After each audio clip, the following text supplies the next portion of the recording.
Ya, assalamualaikum warahmatullahi wabarakatuh. Balik lagi. Dari kita penjelasan yang kemarin masih tentang skenario ini. Kemarin kita jelaskan bagaimana sebenarnya kita mau berpindah, ya, berpindah untuk dari apa namanya, dari beginning act, ya, act 1 setup, plot point, mau menuju konfrontasi. Sekarang kita bahas masalah konfrontasi.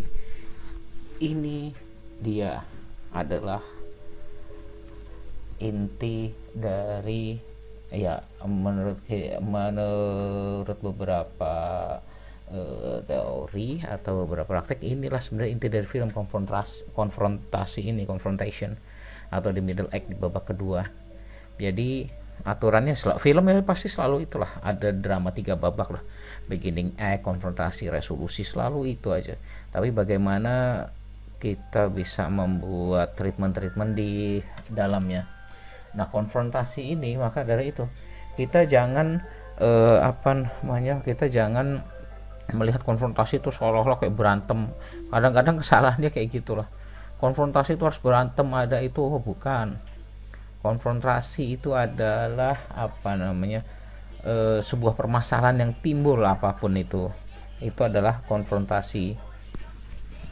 Nah, sebenarnya di babak inilah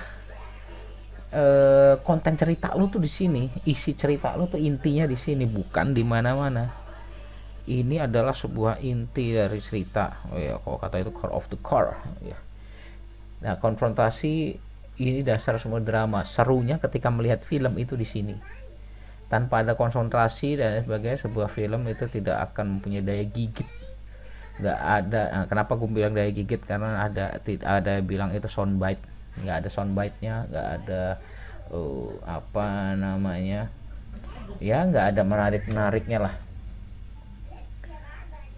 Nah, di beginning act kemarin sini itu kebutuhan karakter kan di sini.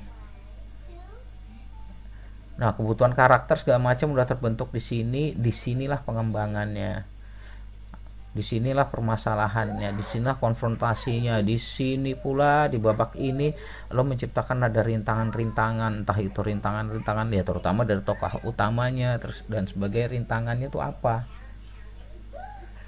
Karena menciptakan konfrontasi, menciptakan konflik itu harus ada rintangan. Ya, kalau action ya rintangannya ada penjahatnya berantem gimana, lu tiba-tiba ditawan penjahat atau terus tiba-tiba ternyata kalau di film action kan gampang, wah, punya cewek atau punya istri atau punya anak, tiba-tiba anaknya disandra atau apa, terus dan sebagainya, menceritakan konfrontasinya. Nah, itu inti dari konfrontasi di situ. Di sini sebagai inti cerita juga, ya, berarti dalam konfrontasi ini itu memakan waktu yang paling panjang dalam sebuah durasi film. Ya, waktu yang paling panjang. Coba kalau kita lihat di sini. Ini kalau berdasarkan film di Amerika, babak satu membangun itu panjangnya biasa 30 menit tuh. 30 menit, setengah jam untuk babak satu. Kalau ini standar di Amerika setengah 30 menit, atau di sini juga nggak apa-apa. Sehingga kalau filmnya 90 menit itu bisa 1 jam sendiri. Atau kalau film 90 menit 50 menit sendiri lah, 10 menit itu resolusi, 30 menit itu membangun cerita, membangun karakter. Nah, apalagi kok filmnya 2 jam juga kayak gitu, 30 menit itu untuk membangun karakter. Nah, 30 menit untuk membangun karakter, 1 jam bisa sendiri. Bisa 1 jam sendiri atau 1 jam lebih. Itu untuk untuk memenuhi ini konfrontasi.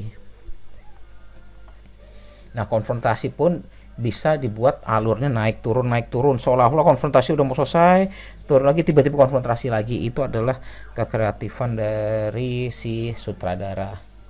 Sering kan kita lihat film, wah, kelihatannya udah selesai, tiba-tiba masih ada sesuatu lagi, terus dan lain sebagainya. Itu tidak apa-apa, itu bentuk treatment dari konfrontasi.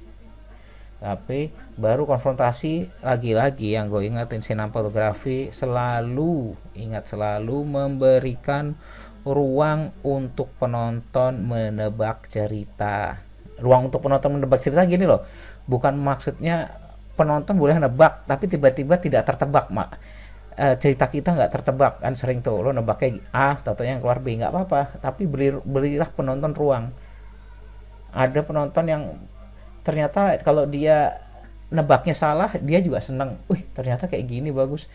Kalau dia nebaknya bener, ya ternyata pikiran dia sesuai dengan pikiran kita atau pikiran yang ada film itu, ternyata dia juga seneng, nah bener kan tebakan gue. Nah jadi itu membawa apa namanya, membawa situasi emosional bagi penonton. Nah, plot point lagi-lagi yang tadi bilang itu adalah akan membawa ke resolusi cerita. Nanti setelah ini ada apa namanya,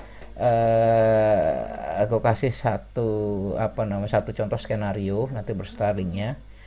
Tapi pada saat ini konfrontasi ya ini yang paling inti, yang paling inti dan yang paling ya paling susah, treatmentnya banyak yang harus di apa ya, yang harus dilalui lah. Mana ada tanggapan dari sampai dari sini?